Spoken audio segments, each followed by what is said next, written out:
The golden stories में आपका स्वागत है। आइए सुनते हैं रविंद्रनाथ टैगोर की लिखी कहानी समाज का शिकार। मैं जिस युग का वर्णन कर रहा हूँ उसका न आदि है न अंत। वह एक बादशाह का बेटा था और उसका महलों में लालन पालन हुआ था, किंतु उसे किसी के शासन में रहना स्वीकार न था। इसलिए उसने राजमहलों को तिलांजलि देकर जंगलों की राह ली। उस समय देश भर में 7 शासक थे।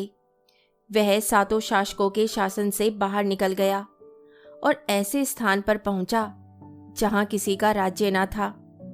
आखिर शहजादे ने देश को क्यों छोड़ा?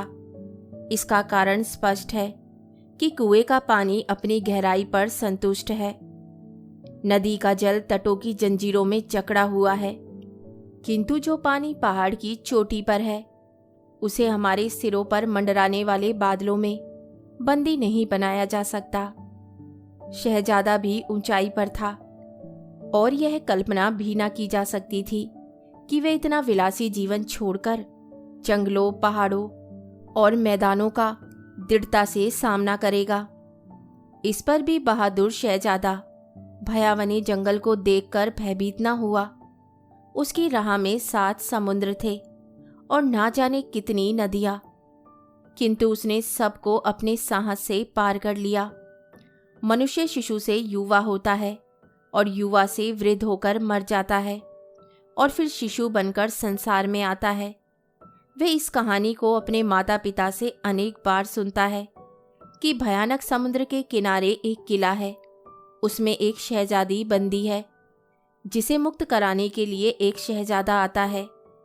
कहानी सुनने के पश्चात वह चिंतन की मुद्रा में कपोलों पर हाथ रखकर सोचता कि कहीं मैं ही तो वह शहजादा नहीं हूं। जिन्नों के द्वीप की दशा सुनकर उसके हृदय में विचार उत्पन्न हुआ कि मुझे एक दिन शहजादी को बंदी गृह से मुक्ति दिलाने के लिए उस द्वीप को प्रस्थान करना पड़ेगा।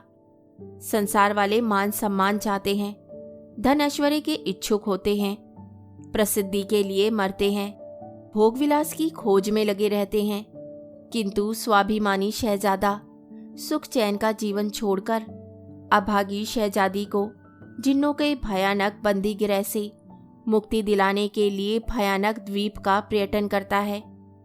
भयानक तूफानी सागर के सम्मुख शहजादे ने अपने थके हुए घोड़े को रोका, किंतु पृथ्वी पर उतरना था कि सहसा दृश्य बदल गया और शहजादे ने आश्चर्यचकित दृष्टि से देखा कि सामने एक बहुत बड़ा नगर बसा हुआ है। ट्राम चल रही है, मोटरें दौड़ रही हैं, दुकानों के सामने खरीदारों की ओर, दफ्तरों के सामने क्लर्कों की भीड़ है। फैशन के मत वाले चमकीले वस्त्रों से सुसज्जित चहुं ओर घूम फिर रहे हैं।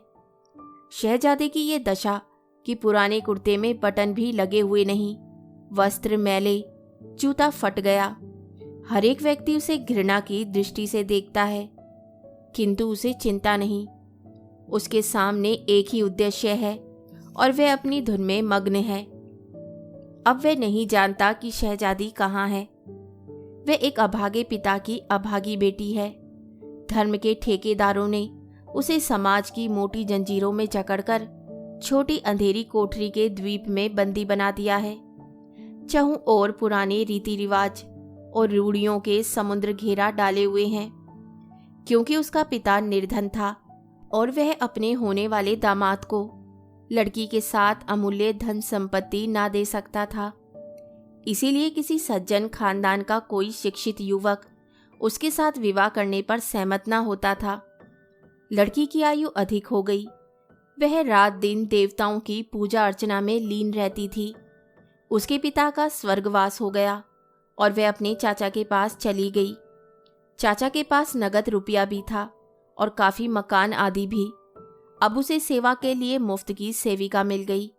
वह सवेरे से रात के 12 बजे तक घर के कामकाज में लगी रहती। बिगड़ी दशा का शहजादा उस लड़की के पड़ोस में रहने लगा।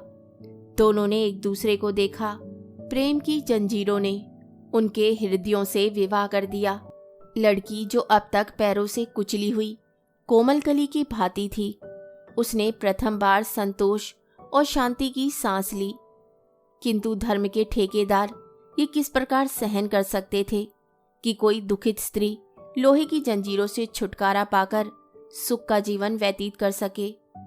उसका विवाह क्या हुआ, एक प्रलय उपस्थित हो गई।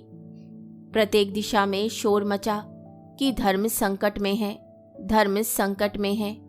चाचा ने मूंछों पर ताव देकर कहा, चाहे मेरी संपूर्ण संपत्ति नष्ट ही क्यों ना हो जाए, अपने कुल के रीति रिवाजों की रक्षा करूंगा। बिरादरी वाले कहने लगे, एक समाज की सुरक्षा हेतु लाखों रुपया बलिदान कर देंगे। और एक धर्म के पुजारी सेठ ने कहा, भाई कलयुग है कलयुग, यदि हम अचेत रहें तो धर्म विलय हो जाएगा। आप सब महानुभाव रुपए पैसे की चिंता ना करें। यदि यह मेरा महान कोश धर्म के काम ना आया तो फिर किस काम आएगा। तुम तुरंत इस पापी चंडाल के विरुद्ध अभियोग आरंभ करो। अभियोगी न्यायालय में उपस्थित हुआ। अभियोगी की ओर से बड़े बड़े वकील अपने गाउन फड़काते हुए न्यायालय पहुंचे। अभागी लड़की के विवाह के लिए तो कोई एक पैसा भी खर्च करना न चाहता था, किंतु उसे और उसके पति को जेल भिजवाने के लिए रुपयों की थैलियां खुल गई। नौजवान अपराधी ने चकित नेत्रों से कहा, विधान की किताबों को चाटने वाली दीमकें दिन को रात और रात को दिन कर रही थी। धर्म के ठेकेदारों ने देवी देवताओं की मन्नत मांगी।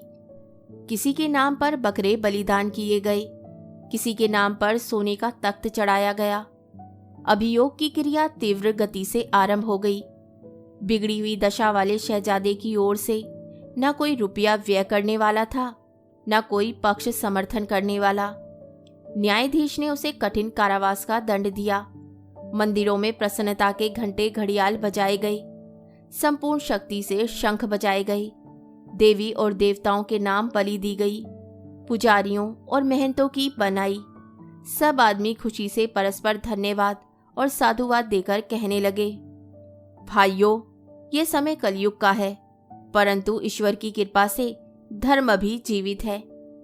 शहजादा अपनी सजा काटकर कारावास से वापिस आ गया, किंतु उसका लंबा चौड़ा पर्यटन अभी समाप्त न हुआ था। वह संसार में अकेला था, कोई भी उसका संगी साथी नहीं। संसार वाले उसे दंडी कहकर उसकी छाया से भी बचते थे। सत्य है, इस संसार में राज नियम भी ईश्वर है। फिर ईश्वर के अपराधी से सीधे मुंह बात करना किसे सहन हो सकता है। लंबी चौड़ी मुसाफिरी तो उसकी समाप्त ना हुई, किंतु उसके चलने का अंत हो गया।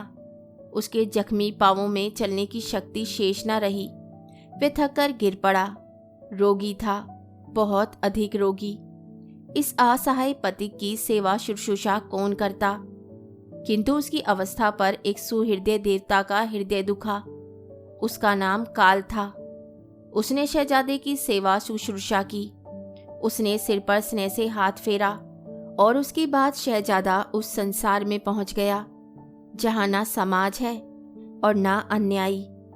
बच्चा आश्चर्य से अपनी माँ की गोद में ये कहानी सुनता है और अपने फूल से कोमल कपोलों पर हाथ रखकर सोचता है, कहीं वे शहजादा मैं ही तो नहीं हूं। कहानी सुनने के लिए धन्यवाद। तो इसी के साथ मैं आपसे विदा लेती हूँ और कल फिर मिलती हूँ एक नई कहानी के साथ।